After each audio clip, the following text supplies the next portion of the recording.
দেশের সরকারি এয়ারলাইন সংস্থার মধ্যে বাংলাদেশ বিমান সেটি একদম প্রতিষ্ঠার পর থেকে আমরা যতটুকু জানি যে লাভের মুখ দেখেন এই সংস্থাটি। সেই জায়গা থেকে আপনারা দায়িত্ব নিচ্ছেন, আপনাদের সরকার বেশ ভালো করছে এখন পর্যন্ত। সেই জায়গা থেকে কিভাবে উত্তরণ ঘটাবেন?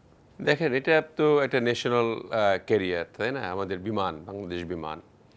এটার কেন এত দুর্গতি, এটা আমি আস্তে আস্তে বুঝতে পারছি আর কি। আমাদের দেখেন, অনেকগুলি রুট আছে যেগুলি রুটগুলি ব্যবহার করতে ফ্লিটের অভাবে, আমাদের জনবলের অভাবে, তারপরে পাইলটের অভাবে, আমাদের মাত্র 14টা ফ্লিট রয়েছে, 14টা প্লেন রয়েছে, যেটা দিয়ে আমরা বিদেশ এবং দেশে আভ্যন্তরীণ রুটে পরিচালনা করি।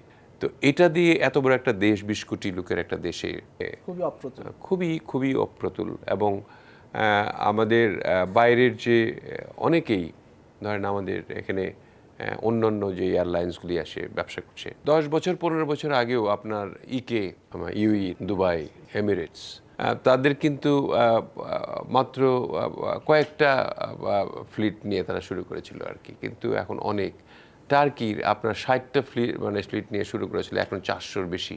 তা আমাদের এখানে এগুলি বিগত সরকারগুলি এইভাবে কাজ করেন। এই যে বিমানবন্দর বলেন, বিমান বলেন, এগুলো কিন্তু দেশের অনেক মেরর হিসেবে কাজ করে, মানে দর্পণ হিসেবে কাজ করে। এগুলি আন্তর্জাতিক রুটের ক্ষেত্রে সবচেয়ে অন্যতম একটা হাব হতে পারে, এখনও হতে পারে। বিশেষ করে আপনি দেখেন, এখানে আমাদের যে এমআরও করতে হয়, মানে মেনটেনেন্স, রিপেয়ারিং এবং ওভারহোলিং প্লেনগুলি যে আমাদেরগুলিও করতে হয়, সেগুলি ইন্ডিয়াকে করতে হয়। অথচ আমাদের এখানে এত ভালো সুন্দর জায়গা রয়েছে যে বাইরের দেশের প্লেনগুলি আমরা এমআরও করতে পারতাম।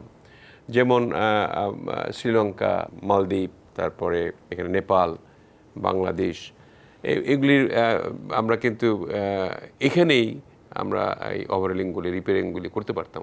সেগুলির উদ্যোগ নেওয়া হয়নি। আমি এক কথায় যদি শুনতে চান আপনাদের, আমি বলবো যে কোনো উদ্যোগ নেওয়া হয় নাই কোনো সরকারের আমলে।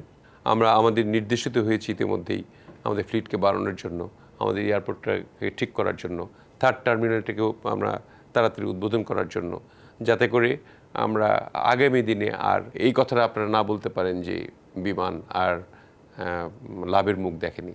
আমরা আশা করছি যে প্রধানমন্ত্রীর নেতৃত্বে যেভাবে আমরা পরামর্শ পাচ্ছি, আমরা হয়তো বোয়িং কিনতে যাচ্ছি, আমরা এর সঙ্গে এয়ারবাসও কিনব, এবং আমাদের 3rd টার্মিনাল শুরু হবে। আমরা কক্সবাজার আমরা ইন্টারন্যাশনাল এয়ারপোর্টে পরিণত করব, এবং এটার ভালো একটা মানের এয়ারপোর্ট হবে। সেই সঙ্গে আমাদের প্রায় 68 জায়গায় আমরা রুট নির্ধারণ প্রিলিমিনারিভাবে করতেছি, এবং আমাদের এই ফ্লিটগুলি পেলে আমরা এগুলি চালু করব। প্রয়োজনে লিজ নিয়ে আমরা শুরু করব, এবং বিমান বোর্ড থেকে আরম্ভ করে যেখানে দুর্নীতি ভয়ারণ্য ছিল যে সমস্ত জায়গাগুলিতে, সেখানে সে সমস্ত লোকগুলিকে অপসারণ করা, দেখা, সেখানে স্বচ্ছতা আনা, এবং কিছু ভালো ভালো লোকগুলিকে অ্যাপয়েন্ট করে ভালো বোর্ড গঠন করে, এমনকি পর্যটনের ভালো বোর্ড গঠন করে আমরা বিমান ও পর্যটন মন্ত্রণালয়কে একটা লাভবান প্রতিষ্ঠানে প্রতিষ্ঠিত করব বলে আমরা কাজ করছি।